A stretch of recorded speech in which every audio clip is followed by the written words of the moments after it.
सभी को जय सिया राम। रामचरितमानस अयोध्या कांड, दोहा संख्या 228, 228। ससि गुर तिय गामी नघुषु, चढ़ेउ भूमि सुर जान। लोक वेद ते विमुख भा, अधम न वेद समान। यहाँ पर ऐसे लोगों का उदाहरण दिया जा रहा है भगवान राम के द्वारा, जो लोग कुछ पद की प्राप्ति करके, जो अपने मार्ग से भटक गए, अहंकार के कारण, घमंड के कारण वो पदच्युत हो गए और उनको कोई ना कोई कलंक मिला, कोई ना कोई दोष जिनको धारण करना ही पड़ा। Yes, sir. आगे कहते हैं, सहस बाहु सुरनाथ त्रिशंकु, कहि न राज मद कीन्ह कलंकु। सहस्त्र बाहु सुरनाथ, देवताओं के स्वामी इंद्र और त्रिशंकु ऐसे लोग हैं जिनको उनके राजमद ने अपने वश में कर लिया और जिनको कोई ना कोई कलंक धारण करना पड़ा, जिनको कलंकित होना पड़ा इस संसार में।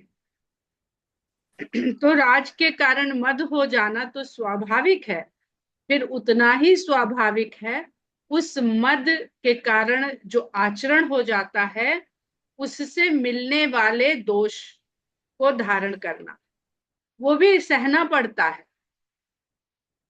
भरत कीन्ह यह उचित उपाऊ, रिपु ऋण रंच न राखब काऊ। क्षमा चाहते हैं, ये दोहा लक्ष्मण जी के द्वारा कहा जा रहा है। कहते हैं कि भरत ने भी ठीक किया। आखिर इतने लोगों को जब राजपद मिलने के बाद मद हो सकता है, जिसमें त्रिशंकु तो इक्ष्वाकु वंश से ही है, तो कोई बड़ी बात नहीं है कि भरत को भी ऐसा राजमद हो गया। और उन्होंने भरत की ने यह उचित उपाय, भरत ने जो किया कि सेना लेकर के इधर चढ़ाई कर रहे हैं, तो ये उचित नहीं है। रिपुरिन रंचन राखब काऊ, शत्रु को और ऋण को रंच मात्र भी शेष छोड़ना नहीं चाहिए। अब ये लक्ष्मण जी जो कह रहे हैं, ये बात मानस में जो हम लोगों ने जिस तरह से प्रसंग को पढ़ा है उसके अनुसार थोड़ा समझना कठिन है, किंतु अगर इसको वाल्मीकि रामायण में हम इस प्रसंग को पढ़ेंगे तो हम ये पाएंगे कि लक्ष्मण जी ने किस तरह से प्रतिक्रिया अयोध्या में की थी। उन्होंने सभी शत्रुओं को अभी के अभी दंडित करिए और सिंहासन पे बैठिए, ये सारी जिम्मेदारी मेरी, ऐसा लक्ष्मण जी की प्रतिक्रिया थी। परंतु राम के कारण वो ऐसा कर नहीं सके, और राम उनको लेकर के अपने साथ क्यों गए?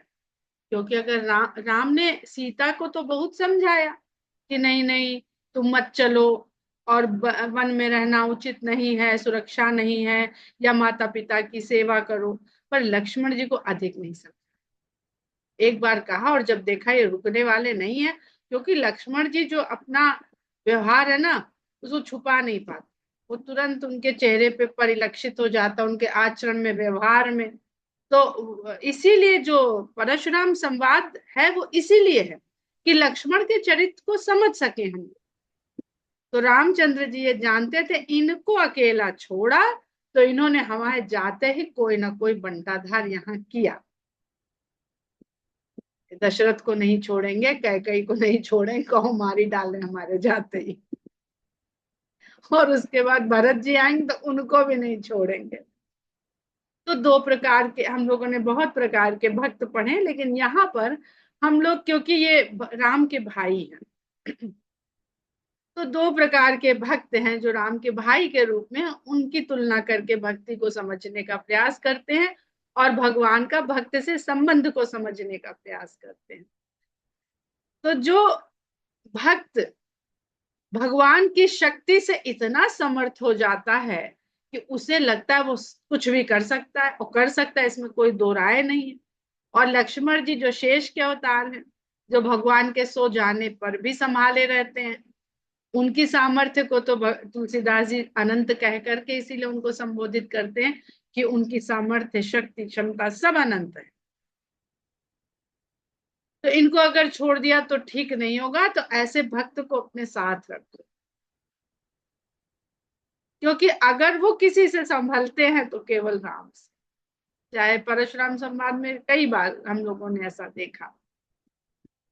और खेल खेल में भी, जब बचपना था तो खेल खेल में भी यही होता था। जब खेलते थे तो रामचंद्र जी, जब चार भाइयों की टीम बन जाती थी अपने अपने दोस्तों के साथ, तो लक्ष्मण जी टीम भी नहीं छोड़ते थे कि हम तो आपकी टीम में रहेंगे। तो भगवान राम ने अपनी ही टीम में रखते थे कि अगर खेल खेल में भी किसी ने मेरे साथ प्रतिस्पर्धा करी तो लक्ष्मण खेल छोड़ देंगे, उसको ठोकने बैठ जाएंगे। तो इनको हमारी साइड ही रखो, ताकि जो हमारी तरफ से जब ये लड़ेंगे, खेलेंगे, प्रतियोगिता में रहेंगे, खेल में तो सामान्य प्रतियोगिता रहती है, तो इनको ये तो संतोष रहेगा कि वो हमारे को बचा रहे हैं। हमारी तरफ जो भी आ रहा है, जो बॉल आ रही है, तो बैट से हम ही मार रहे हैं उसको। बड़ा सुंदर प्रसंग है इसका। शायद कहीं भरत जी इस तरह से आगे जिक्र भी करेंगे कि आपने तो हमें खेल में भी नहीं हारने दिया कभी भी। खेल खेल में भी, या बालकांड में था इस तरह का कि भगवान जब खेलते थे तो भाइयों को जिताने के लिए स्वयं हार जाया करते थे। तो इस तरह का लक्ष्मण जी का स्वभाव है। तो कहते हैं कि, और ये बिल्कुल सत्य, जो नीति यहाँ पर देखे, कितनी सुंदर नीति की बात लक्ष्मण जी कह रहे हैं कि रिप और ऋण को रंच भर नहीं छोड़ना चाहिए, नहीं रखना चाहिए। कर्ज चुकाना है तो पूरा चुका दीजिए। आपने सोचा अरे सारा तो चुका दिया, ये बचा, ये भी कभी चुका देंगे, और कहीं ध्यान से निकल गया तो फिर उस ऋण पे ब्याज चढ़ते चढ़ते, चक्रवृद्धि ब्याज चढ़ते चढ़ते वो पता नहीं कितना बड़ा हो जाएगा, और आपके तो ध्यान से निकल गया। तो ये जो कर्मों का ऋण है, इसको भी चुकाते चलना चाहिए। कहीं पाया तो उसको दे दिया, कुछ अपने ऊपर रखिए नहीं किसी भी कर्म के ऋण को। और शत्रु सबको मार दिया। हिटलर की वो कहानी व्हाट्सएप में बड़ी आई ना, कि उसको उसके गोली मारी थी, वो कहीं काम करता था फैक्ट्री में बारूद की, तो वो गोली चली नहीं, तो उसने उसको छोड़ दिया, जो उसकी जिस भी लापरवाही के कारण उसको ये दंड दे रहा था, तो उसने छोड़ दिया। अब वो छोड़ दिया तो हिटलर ने देखिए क्या किया, वो कि जिस तरह का वो स्वभाव था, जिस तरह की प्रवृत्ति थी हिटलर की विनाशकारी, तो उसने फिर कितना विनाश किया। और शत्रु अगर एक भी बचा रह जाए, अभी हम लोगों ने प्रताप भानु की जो कथा पढ़ी, उसमें वो छूट गए, तो उन्होंने कितना बड़ा प्रपंच कर दिया, किस तरह से उनको छल किया उनके साथ, और पूरे कुल सहित उनका नाश भी करवाया, और ऐसा नाश करवाया कि अगले जन्म में भी बेचारे राक्षस कुल में ही आकर के जन्म लिए। तो रिपु को और ऋण को जब समाप्त करना चाहिए तो पूरी तरह से, अर्थात हमारे भीतर जो कर्मों का ऋण है, जन्म के कर्म बंधन के कारण, और जो हमारे भीतर दोष रूपी शत्रु, अगर हमने अपने को परिष्कृत करना आरंभ किया और एक आधे दोष छोड़ दिए कि अरे संसार में रहते इतना तो चलता है, इतना झूठ बोले बिना तो संसार में रहेंगे कैसे, तो वही इतना बड़ा झूठ धीरे धीरे आपकी प्रवृत्ति को पूरा झूठ से ही ढक लेगा, आच्छादित। एक कीन्ह नहीं भरत भलाई, निदरे राम जानि असहाय। अब लक्ष्मण जी को भगवान के निकटता का, भगवान के अति प्रेमी होने का एक भ्रम हो रहा है, ओवर कॉन्फिडेंस जिसको कहते हो रहा। और कहीं ना कहीं मनोविज्ञान से देखें तो वो ये भी उसमें प्रकट हो रहा है कि बड़ा भरत भरत भरत भरत कर रहे थे, काम हम ही आए, भरत तो आ गए सेना लेकर के, और काम अब हम आएंगे बचाने में। तो कहते हैं भरत ने बस एक बात ठीक नहीं करी कि उन्होंने समझ लिया कि राम अकेले हैं, असहाय हैं, वन में सेना में ना है नहीं, सब छूट गई अयोध्या में। समुझ परिय सो आज विसेखी, समर सरोख राम मुख पेखी। कहते आज पर उनको ये सब ठीक से पता चल जाएगा जब युद्ध में राम के मुख की ओर देखेंगे और उनको क्रोध सहित, उनके मुख को क्रोध से भरा हुआ पाएंगे। क्योंकि लक्ष्मण जी तो ये देखने को तरस रहे थे कि कब राम भरत की तरफ थोड़े क्रोध से तो देखें इतना बड़ा उसने कर दिया, वन वन भटक रहे हैं और इनके चेहरे पे उसके लिए क्रोध का भी भाव नहीं है। इनका भी भ्रम सारा टूट जाए कि भरत बड़ा अच्छा भाई है। इतना कहत नीति रस भूला, रन रस बिटप पुलक मिस पूरा। इतना कहते कहते बातें नीति की कर रहे हैं, पर नीति की बात कहते कहते इतना खो गए हैं भगवान के प्रेम में, इतना खो गए हैं कि वो नीति रस जो है वो युद्ध रस में परिवर्तित हो गया। रण रस बिटप पुलक मिस पूरा, वो रण रस में परिवर्तित हो गया। और रण का रस जो क्रोध रूपी वृक्ष उनके भीतर पुलक पुलकित हो गया, फैल गया और वो भूल गए। प्रभु पद बंदी शीस रज राखी, बोले सत्य सहज बल भाखी। भक्त हैं, बात तो ऐसी कर रहे हैं लेकिन भूलते नहीं हैं, क्योंकि भगवान सदा सामने रहते हैं तो भटकने नहीं पाते हैं। तो भगवान के चरणों की धूल को शीश पे रखते हैं और वंदना करते हैं, और बिल्कुल सहज रूप से। जैसे भरत जी सहज रूप में जो है वो सहज रूप में, लक्ष्मण जी सहज रूप में है। अच्छा, शेषनाग बोलेगा तो क्या बोलेगा? अगर बोलना पड़ा फुफकार ही तो मारेगा, नहीं बोले तो ठीक है, बोलेगा तो फुफकार ही, उसका स्वभाव ही वही है, वो कुछ और बोल ही नहीं सकता। तो राम चाहते हैं कि चुप रहें, बोलेंगे तो फिर ऐसे ही उनके मुख से बोल निकलेंगे।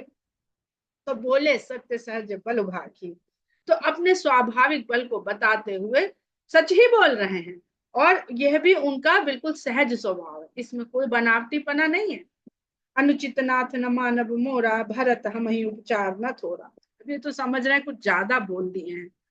राम नहीं बोलते अपने बड़ों के आगे, तो हमें शिक्षा क्या लेनी चाहिए? हमें भी वही आचरण करना चाहिए, लेकिन स्वभाव वो नहीं है, स्वभाव का क्या करें, ठहरे तो शेषनाग। तो कहते हैं कि हे नाथ, मैं जो इतना बोल गया हूं इसको अनुचित मत मानिएगा। इसमें वो ये जतलाना चाह रहे हैं कि मेरा प्रेम है आपके प्रति, जिसके कारण हम ये सब कह रहे हैं। और क्यों कह रहे हैं? भरत हमें उपचार न थोड़ा, भरत ने हमारे साथ जो किया, जो उपचार किया हमारे साथ, वो कुछ कम किया है क्या? अब ये सोचे, यहाँ पर दो भक्त हैं। एक भक्त खाली उस स्थान को देख करके इतना दुखी हो जा रहा है कि मेरे राम यहाँ सोए थे, मेरे राम यहाँ विश्राम किए थे, मेरे राम ने ये खाया था, मेरे राम ने ये पिया था। और लक्ष्मण जी तो साक्षात देख रहे हैं कि मेरे राम यहाँ सो रहे हैं, मेरे राम यहाँ खा रहे हैं। कितना भी समझा लिया जाए मनुष्य को, सामने देख के यहाँ पर उसके चलता तो है। तो भले वो देख रहे हैं और निषाद राज को समझा रहे हैं, सबको बता रहे हैं कि अरे ये तो सब इनकी लीला है, और ये भी तो जानते हैं कि हम भी तो उसी लीला के सब पात्र हैं, हम भी तो वही करने आए हैं जो ये करवा रहे हैं। तो कहीं ना कहीं उनको इस बात का दुख है कि इस लीला के चलते जो मेरे भगवान ये सब सह रहे हैं, उसका कारण भरत है। कह लगी सही है रही है मन मारे। तो ये तुलसीदास जी यही यही दिखाना चाहते हैं कि अहम ब्रह्मास्मि, जैसा कितना भी यहाँ पर संसार में भगवान को जानने वाला हो जाए, लेकिन जब भरत और लक्ष्मण जैसे भक्त जो इतने निकट हैं, उन्हीं के अंश हैं, अंश ही तो है। भगवान ने कहा कि अपने अंश सहित अवतार लूंगा, वो भी कर्ता भाव से भर जाते हैं। और भरते क्यों है कर्ता भाव से?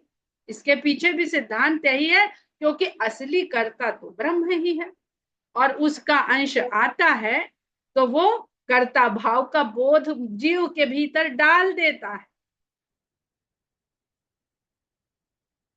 कहते हैं, अब इसको बड़ा सुंदर आगे भगवान राम खुद स्पष्ट करेंगे, ये जो सारा चल रहा है खेल यहाँ पर। कह लगी सही रही मनु मारे, नाथ साथ धनु हाथ हमारे। अब कहाँ तक सहें? आपके चक्कर में सहते चले आ रहे हैं, अयोध्या से सहते चले आ रहे हैं। अब ये दिन भी देखना है कि वन में भरत आ गए सेना लेकर के, शांति नहीं पड़ी उन्हें। कह लगे सही रही मन मारे, कहाँ तक सहे? और हम रण कौशल में पारंगत, कहाँ तक अपने मन को मारे? आप तो हमें धनुष उठाने ही नहीं देते। अरे भाई उठा लेना, लंका की तरफ चल पड़े हैं, पर धीरज नहीं है ना। मनुष्य के मन में धीरज, ये सब मनुष्य की अवस्थाओं को समझाने के लिए ये सब लीला हो रही है। कहते एक तो आप हमारे साथ, और ऊपर से धनुष भी हमारे हाथ, तो क्यों मन को मारे भाई, क्यों रुके रहें, क्यों ना युद्ध कर लें आज भरत से और सारा नया पुराना निपटा दे। क्षत्रिय जाति रघुकुल जन्म राम, अनुग जग जान लातो हमारे चढ़त सिर, नीच को धूल सम। कहते एक तो क्षत्रिय कुल में आपने हमें जन्म दिलवा दिया, उसके बाद क्षत्रियों में भी रघुवंश जो अपने कर्तव्यों के लिए जाना जाता है, और सेवक बन के आए हैं। माता ने कहा था कि सेवक धर्म का पालन करते रहना, तो हम कुछ अनुचित थोड़ी करने जा रहे हैं। और सारा संसार मुझे राम के अनुगामी के रूप में जानता है, ये फिर करता भाव राम का अनुगामी। अगर आप लोगों ने जो अभी हम लोगों ने वहां पे राम कथा का मंचन हुआ था, और आशुतोष राणा जी की पुस्तक में भी बड़े सुंदर से यही भाव है कि जब लंका में रामेश्वरम की स्थापना के लिए रावण को बुलाने का पौरोहित्य के लिए कार्यभार सौंपना था, तो लक्ष्मण जी फिर इसी भाव से, उनका स्वभाव यही है, उनको लगता है राम हमारे साथ हैं और हम में इतनी सामर्थ्य है, हम तो कोई भी काम कर सकते हैं, जब हम पूरे ब्रह्मांड को संभाल सकते हैं तो रावण को लेके आना कौन सी बड़ी बात। तो ये सब भगवान ये दिखाते रहते हैं, समझाते रहते हैं कि इसमें जो पड़ा वो भटका, उसको संभालने के लिए फिर राम ही है। तो कहते हैं एक तो क्षत्रिय जात, ऊपर से रघुवंश, और फिर आपका अनुगामी, मैं कहां तक अपने आप को रोकूं। लातो हमारे चढ़त सिर, नीच को धूल सम। धूल तो नीच की नीच ही रहती है, पैरों से रौंदी जाती है, इतनी नीच है कि कोई भी ना, चाहे मनुष्य हो, उसका कोई कुल हो, वर्ण हो या पशु हो, निकृष्ट से निकृष्ट पशु हो, सबके लातों से रौंदी जाती है। और उसकी नीचता देखिए कि लात मारने से उड़ती है तो सिर पे चढ़ जाती है। तो नीच ही बना रहता। नीतियां बहुत कह रहे हैं लक्ष्मण जी, कोई बात अनीति की नहीं है इसमें। उठ कर जोरी रजाए सुमांगा, मनहु वीर रस सोवत जागा। उठ खड़े हुए और भगवान से आज्ञा मांगने लगे। ऐसा लगा लक्ष्मण जी के उठते ही कि मानो वीर रस जागृत होकर के उठ खड़ा हुआ है। बांधी जटा सिर कस कटिभा था, साजी सरासर उत्साह कहा था। जटाएं कस ली, कमर कस के तरकश उसमें सजा लिया, और हाथ में धनुष बाण लेकर के खड़े हो गए। आज राम सेवक जस ले भरत ही समर सिखा। आज राम के सेवक होने का यश प्राप्त कर लूंगा और भरत को सीख सिखा दूंगा। भक्ति क्या यश के लिए करी जा रही है कि सारा संसार हमको जाने कि हम राम के सेवक हैं, हम राम के भक्त हैं, हम राम के अनुगामी हैं। किस संसार को दिखाना है, जब संसार ही सब मिथ्या है तो उसको जतला के क्या करना है। और राम को जान जतवाना है तो राम तो जान ही रहे भैया, तुम सब राजपाट छोड़ के, माता पत्नी सब छोड़ के साथ चले आए हो, उनको क्या जतवाना है। लेकिन भ्रम में पड़ गए हैं ना लक्ष्मण जी। वही चीज कि संसार जान ले कि हम बहुत बड़े भक्त हैं, पर हनुमान जी ने कभी भी इसलिए कार्य नहीं किया कि जगत जाने कि वो कितने बड़े भक्त हैं, तो जगत आज तक उनको मान रहा।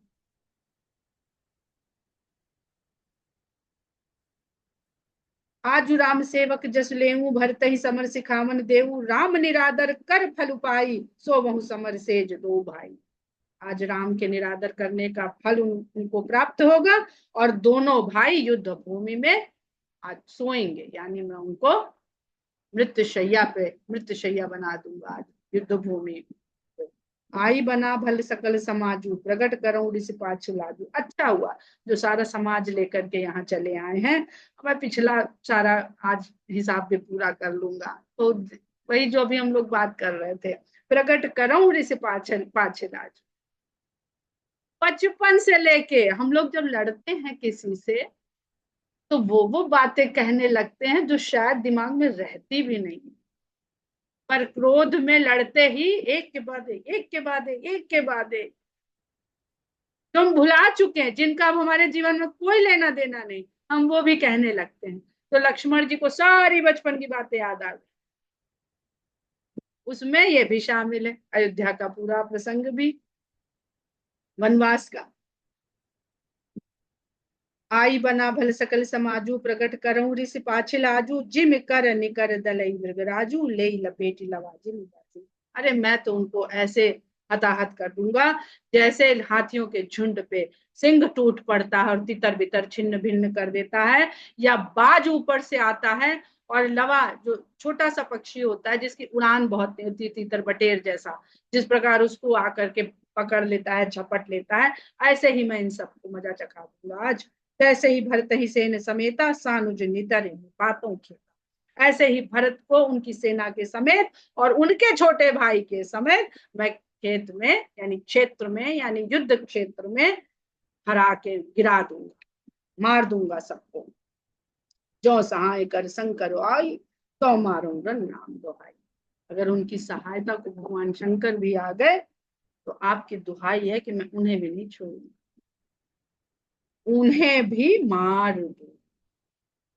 काल, शेषनाग जी काल के ही जो, जब भगवान के अंश जो जिन अंशों के सहित भगवान आए हैं, तो लक्ष्मण जी काल रूपी अंश है।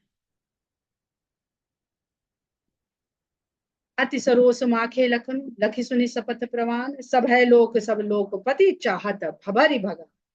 लक्ष्मण जी को इस प्रकार क्रोध में और खिन्नता में, क्रोध भी और क्रोध के कारण खिन्नता है, जैसे कुछ बुद्धि सुनने को समझने को तैयार नहीं है, पूरी तरह से खिन्न हो चुके हैं और शपथ भी ले ली है। अरे भैया, यहाँ तो कामदेव खाली जगाने गए थे तो जल के भस्म हो गए थे, और अगर अब शंकर और काल की अगर लड़ाई हो गई तो भगवान ही जाने क्या होएगा, कौन बचेगा।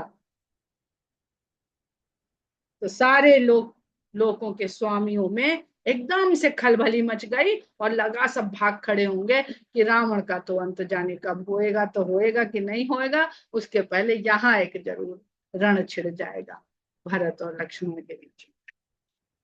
जग भय मगन गगन भई वाणी, लखन बाहुबल विपुल बखान। जैसे ही संसार भय में ग्रस्त हुआ, वैसे ही एक आकाशवाणी हुई जिसमें लक्ष्मण जी के बाहुबल का विस्तार से बखान किया गया। तात प्रताप प्रभाव तुम्हारा, को कही सकई को जाननिहारा। हे तात, आपके प्रताप को कौन जानने वाला है और कौन कहने वाला, ठीक भगवान राम की तरह कि आपको वही जान सकता है जिसको आप जनवा दें। तो राम और लक्ष्मण में कोई भेद है ही नहीं, क्योंकि ब्रह्म जैसे ही सृष्टि करता है तो सबसे पहले सृष्टि और काल ये एक साथ उत्पन्न होते हैं उसके भीतर से। आज तक ना सृष्टि के काल को नहीं जान पाए कि ये कब शुरू हुई, कैसे शुरू हुई उसके पहले क्या था।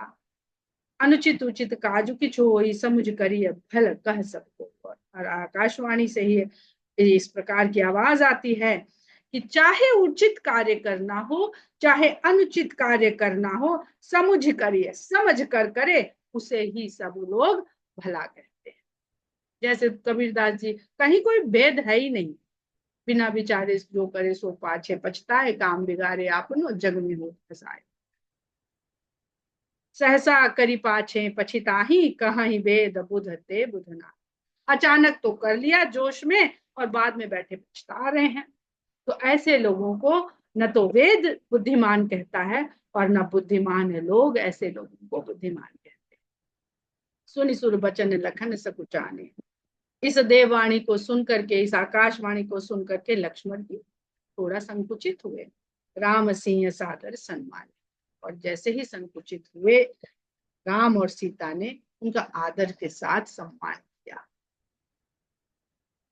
कही तात तुम नीति सुहाई, सब ते कठिन राज न दुखाई। और भगवान राम लक्ष्मण जी को समझाते हुए कहते हैं, हे तात, बड़ी सुंदर सुंदर नीतियां तुमने कही, और हाँ, ये बात तुमने बिल्कुल सत्य कही कि सारे मद में, सारे नशे में सबसे बड़ा मद राज मद है। राज पद पाते ही राजमद हो जाता। मद से ही मदिरा बनती, जो मद प्रदान करे वो मदिरा, और जो चीज इस संसार में मद प्रदान कर रही है वो मदिरा है। कभी हरिवंश राय बच्चन की मधुशाला सुनिएगा पूरी, ऐसा अध्यात्म है उसके भीतर, बहुत सुंदर अध्यात्म।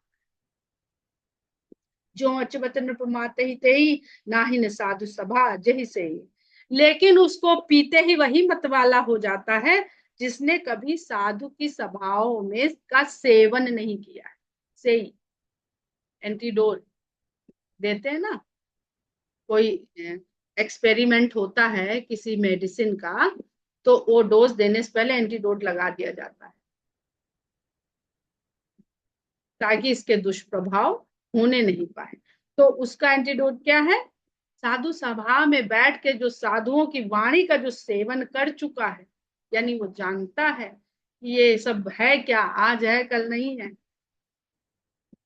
तो केवल उसको ही ये राजमद रूपी मदिरा पीते ही मतवाला कर दे।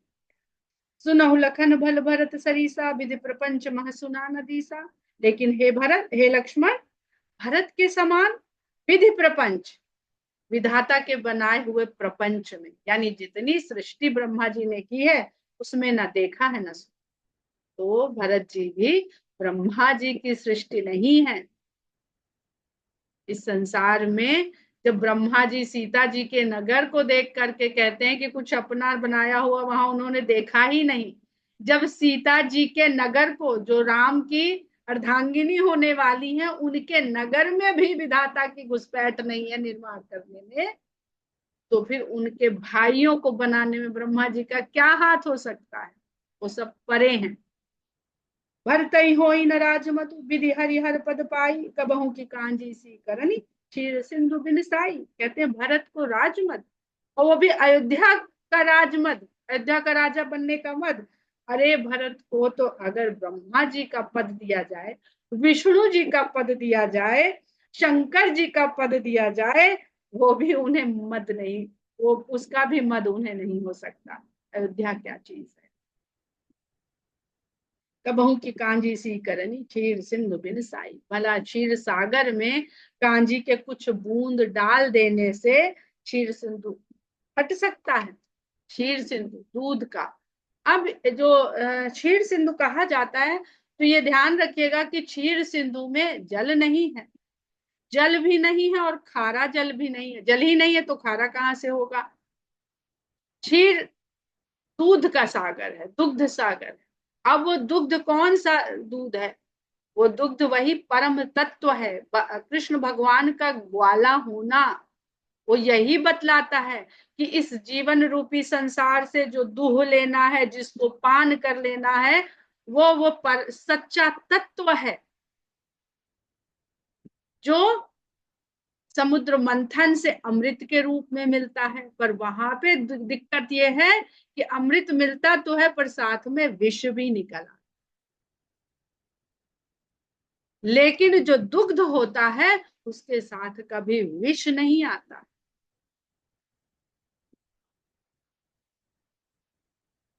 तिमिर तरुण तरनी ही मकु गिलई, गगन मगन मकु मेघ ही मिलई, गोपद जल बूढ़ ही घट जोनी सज क्षमा कर छाड़े। भले ही अंधकार सूर्य को निकल जाए, या गगन मगन, ये इतनी सुंदर चौपाई है।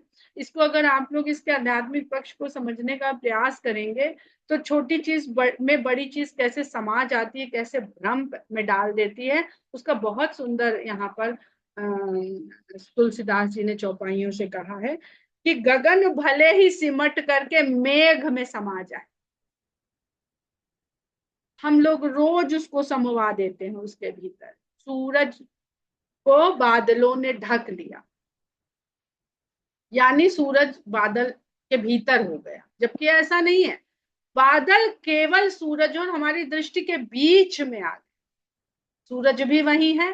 तो गगन अगर भी मेघ में सिमट जाए, ये क्या कभी हो सकता है?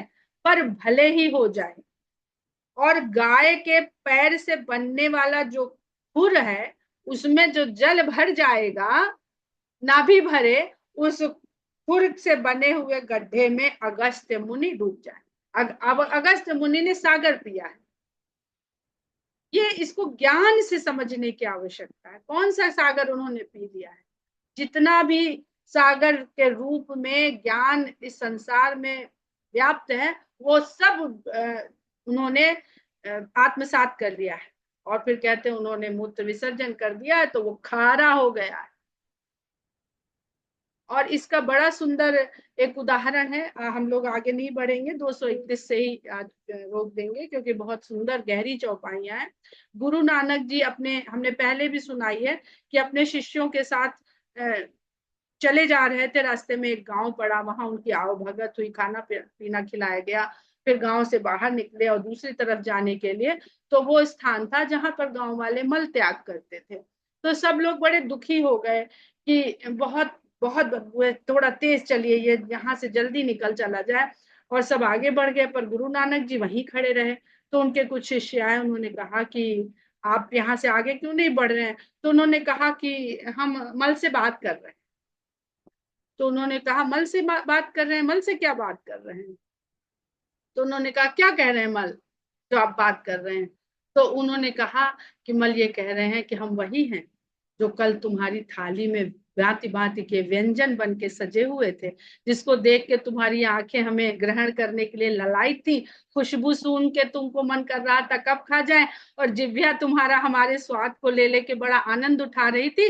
तो हम तो सुंदर थे, पर तुमने जब हमें अपने भीतर ले लिया, तुमने अपने भीतर से जब हमें बाहर फेंका, तो मेरी ये दशा कर कि तुम हमारे पास खड़े नहीं होना चाह रहे। तो शुद्ध है, ज्ञान शुद्ध है, ईश्वर शुद्ध है, सब शुद्ध है, प्रेम शुद्ध है, भावनाएं शुद्ध हैं।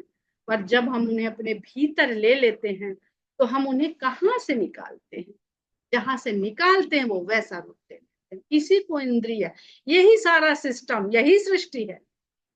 यही है कि ब्रह्मा जी तो अच्छी बनाते हैं, हम लोग उसको सबको दूषित कर देते हैं। तो सिद्धांत जो होता है, जो हर जगह लगाया जाए तो सत्य सिद्ध हो जाए। हम लोग यहीं पर 231 दोहा पर विराम देते हैं। जय सिया राम।